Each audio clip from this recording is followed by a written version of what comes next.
দেশের মানুষের অধিকার আদায়ের লড়াই করতে গিয়ে দেশের অন্যতম জনপ্রিয় দল বিএনপিকে পার করতে হয়েছে নানা চড়াই উতরাই। সবাই জামিন বাতিল করেছেন, সবাইকে জেল হাজতে পাঠিয়েছেন। বিশেষ করে গত 16 বছর ছিল সবথেকে চ্যালেঞ্জিং সময়। ছাত্র জনতার গণঅভ্যুত্থানের মুখে আওয়ামী লীগ সরকারের পতনের পর বিএনপি এখন ব্যস্ত ভবিষ্যৎ পরিকল্পনা নিয়ে। বিএনপি মহাসচিবের সাথে একান্ত সাক্ষাৎকারে মাছরাঙা জানতে চায় দলটির দীর্ঘদিনের মিত্র জামাতের সাথে বর্তমানের কথিত টানাপোড়েন নিয়ে।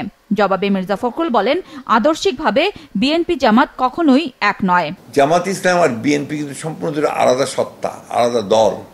আমাদের রাজনৈতিক চিন্তা ভাবনা আলাদা, তাদের রাজনৈতিক চিন্তা ভাবনা আলাদা। জামাত ইসলাম ব্রিটিশ আমল থেকে তাদের সংগঠন আছে, সে গ্রেটার ইন্ডিয়াতে ছিল, পাকিস্তান আমলে ছিল, তারা এখনো আছে। আমরা কিন্তু ৪৬ বছর বয়স, আমাদের শহীদ প্রেসিডেন্ট জিয়াউর রহমান দল তৈরি করেছেন, ১৯ দফা কর্মসূচি, বাংলাদেশি জাতীয়তাবাদ, এই দর্শনগুলো নিয়ে এসছেন। আমরা সেখানে রাজনীতি করছি। তার সঙ্গে ইলেকশন অ্যালায়েন্স, এটা সব কালে সব দিকে সব গণতান্ত্রিক দেশে হয়, আন্দোলনের জন্য অ্যালায়েন্স হয়, এটা সবখানে সব দেশে হয়। তো সেটাকে জামাত আর বিএনপি এক ব্র্যাকেট করা, এটাকে আমার খুব উদ্দেশ্য প্রণোদিত মনে হয়। তবে বিএনপি এখন জামাতের সাথে দূরত্ব বজায় রাখছে কিনা সে বিষয়টি স্পষ্ট করেননি তিনি। আমি ঐক্যে বিশ্বাস করি। আমি মনে করি যে সমস্ত বিরোধী দলগুলো যারা এই বিগত ফ্যাসিবাদী সরকারের বিরুদ্ধে সংগ্রাম করেছে, আন্দোলন করেছে, তাদের সকলে এক থাকা উচিত, ঐক্যবদ্ধ থাকা উচিত এবং একটি নির্বাচনের মধ্য দিয়ে পরিবর্তনের বিষয়টা আসা উচিত। তবে বিএনপি এখন কোনো জোটের সাথে নেই, সেটি সাফ জানিয়ে দেন দলটির মহাসচিব। প্রশ্ন ছিল, তাহলে বিএনপির সামনে কিভাবে এগোবে? আমাদের তো এখন কোনো জোট নাই, কিন্তু আমরা যুগপৎ আন্দোলন করছি। সমমনা দলগুলো যারা আছে, বিভিন্ন যারা মনে করেছে যে আওয়ামী লীগের বিরুদ্ধে সংগ্রাম সংগ্রাম করতে হবে, তারা আমরা একসাথে যুগপৎ প্রোগ্রাম দিয়েছি, আন্দোলন করছি একসাথে। আমাদের ভবিষ্যতে আলোচনা হবে, সিদ্ধান্ত হবে। যদি আমরা মনে করি যে অন্যান্য দলগুলোর সঙ্গে কোনো ইলেকশন অ্যালায়েন্স করতে হবে, সেটা আমরা চিন্তা করব। কিন্তু এখন তো সেটা ভাবছি না। এখন আমরা বর্তমান যে সরকারকে, তাকে আমরা সহযোগিতা করতে চাই।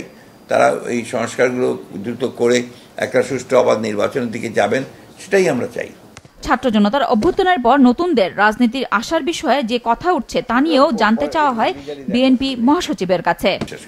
সুতরাং যে কোনো দলের, যে কোনো ব্যক্তির সংগঠন করবার অধিকার আছে, রাজনীতি করার অধিকার আছে। তারা আসবেন, এসে রাজনীতি করবেন, জনগণের সামনে যাবেন। জনগণ যদি তাদেরকে মনে করে যে হ্যাঁ তারা যোগ্য, তারা ভোট দেবেন, তারা নির্বাচিত হবেন। জোর করে কাউকে চাপিয়ে দেওয়া, পুরনো নতুন বলে তো উপায় নেই। বিএনপির রাষ্ট্র ক্ষমতায় যাওয়া নিয়ে তরুণদের মনে যে প্রশ্ন আছে সে বিষয়ে বিএনপি মহাসচিব বলেন, শেখ হাসিনা পতন সম্ভব হয়েছে বিএনপির 16 বছরের আন্দোলনের কারণে। 5 তারিখে যখন পতন হচ্ছে, তার আগে গোটা বাংলাদেশের কারাগারগুলোতে কারা ছিল সবচেয়ে বেশি? বিএনপি। কালকে প্রেস ক্লাবে একটা ছেলে খুব সুন্দর কথা বলেছে। সে বলেছে যে যখন পতন হয় তখন যে স্লোগানটা সবচেয়ে বেশি ওখানে জেলের মধ্যে উঠেছে, সেটা হচ্ছে জিয়ার সৈনিক এক হও।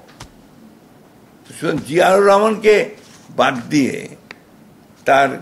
তার দলকে বাদ দিয়ে, বেগম খালেদা জিয়ার দলকে বাদ দিয়ে, এই জাতীয়তাবাদী রাজনীতিকে বাদ দিয়ে বাংলাদেশে রাজনীতি এত সহজ হবে না।